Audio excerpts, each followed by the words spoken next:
Hello and welcome to your Tuesday, 14th of April 2020. This is the morning mug. I have pretty large hair today. It's poofy. Oh my. Okay, we are going to start off. I need to get revved up a little bit. So, intellectual calisthenics in the form of pulling two celebrity names. Today we're going to connect that one and that one. Family, significant relationships, jobs, projects, roles, personal trivia. I get a 30-second IMDb check if I need. Troy Polamalu and Idina Menzel. Troy Polamalu and Idina Menzel. Let's see how I can connect them. I feel like, football is very dramatic and Idina Menzel very dramatic. So I need to put more appropriate music on. Let's see. Yes. Now we're talking. All right. I have 2.5 minutes. And go.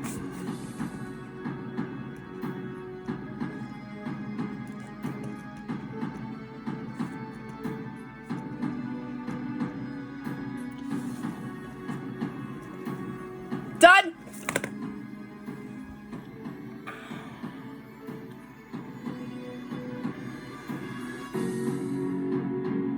All right, so you might say this connection doesn't count, but I don't know how else the heck I would do it, so I'm going to make it count. Idina Menzel voiced Elsa in Frozen, the original Frozen, right?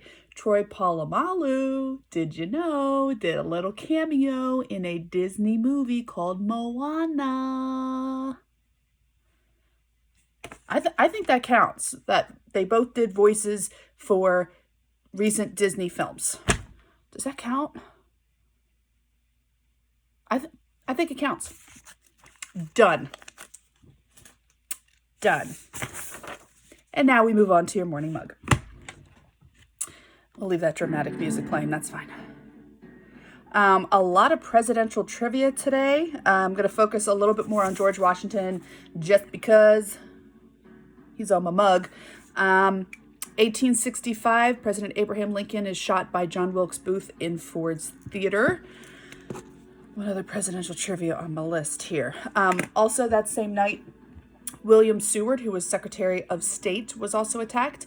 An interesting little piece of trivia there. If you see pictures of Seward prior to the attack, most of his portraits are straight on. Afterwards, you're going to see him in profile because the one side of his face was injured from being attacked. So that helps you date some of Seward's images. Another presidential trivia piece, 1910. President Taft throws the first pitch at a baseball game. Opening day pitch, the Washington Nationals versus the Philadelphia Athletics. Okay, everything else is not presidential. Let's go over and talk about POTUS 1. If I were physically in school right now, I would be pitching up a storm, trying to get students interested to sign up for a trip that we're running in January of 2021 to the presidential inauguration. So this is the third time that we have gone or will be going. And the first time was for President Obama's second inaugural, and then a group went for President Trump, and we're going to be going again. And students sign up before the election, so they don't even know who the president will be. A really cool opportunity. So I'm just holding tight on that right now.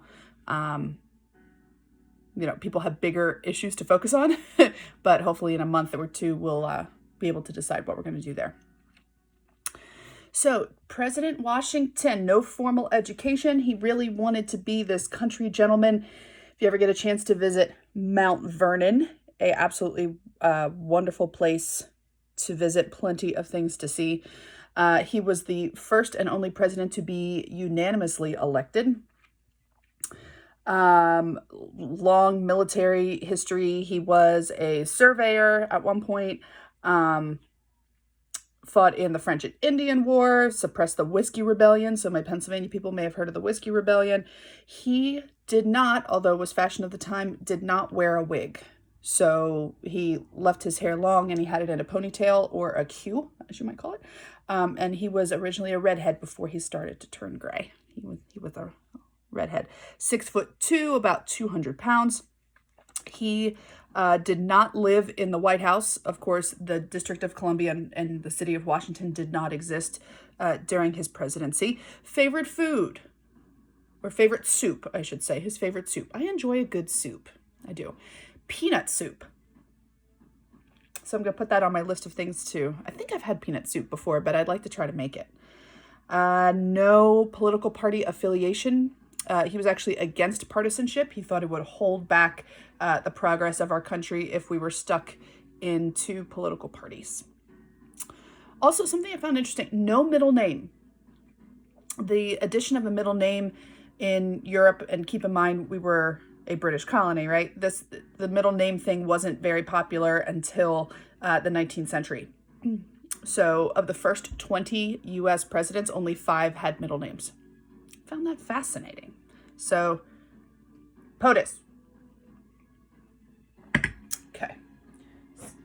Excuse me.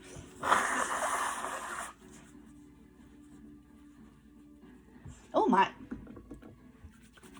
Sanitization. Some other this day in histories for y'all. 1912 RMS Titanic. We've been talking about the last few days. At 11:40 p.m. hits an iceberg off the coast of Newfoundland. Not Newfoundland. It is actually Newfoundland. Did you know? 1828, the first American dictionary published. Thank you, Noah Webster. 1841, the first detective story is published. Does anybody know the first detective story? I'm actually going to put a link to a PDF because it is available to read. It's only 26 pages. I'm going to bring that up tomorrow. So let's see who looks in the comments. I knew of this story. I did not know it was the first detective story. And that's going to be my afternoon read today, I think. 1894, the first public showing of Thomas Edison's moving picture machine, the kinetoscope. 1902, James Cash Penney, also known as J.C. Penney, opens his first store in Wyoming and called it the Golden Rule Store.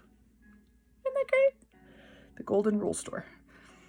1939, Grapes of Wrath, John Steinbeck. That is published. That's a classic.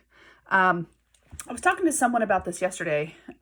Just challenging times in American history, and there's like the political, economic challenges, and also Mother Nature doing her thing. So if you think about Grapes of Wrath, published during the Great Depression, we have the Dust Bowl, right? The significant drought in the center, Tornado Alley of our country, and people moving in particular to California. So with the storms that we've been having and the high winds, I'm just like, Mother Nature, take a break, take a breather, Oy. 1958, this is interesting but sad. Sputnik 2 is launched with a certain dog aboard. Her name was Laika the dog, to see if living creatures could survive in space. And on the way back in, was burned up in Earth's atmosphere. So a moment for Laika. When I see movies and people are getting hurt, I'm just like, but when it's an animal, I get really upset. But here's something that makes you happy. 1960, Motown founded. Thank you, Berry Gordy. He's actually Berry Gordy Jr., but thank you, Berry Gordy. So I'm going to throw some more Motown on my playlist. And another music thing. In the year 2000, Metallica sues Napster. I don't know if anybody remembers Napster. I didn't use Napster. I used LimeWire. That's what I did. Yeah, and it was dial-up internet. So you'd pick a couple songs to download and you'd go to bed. You set an alarm for 3 hours later and you'd wake up to see which ones actually downloaded and which ones didn't.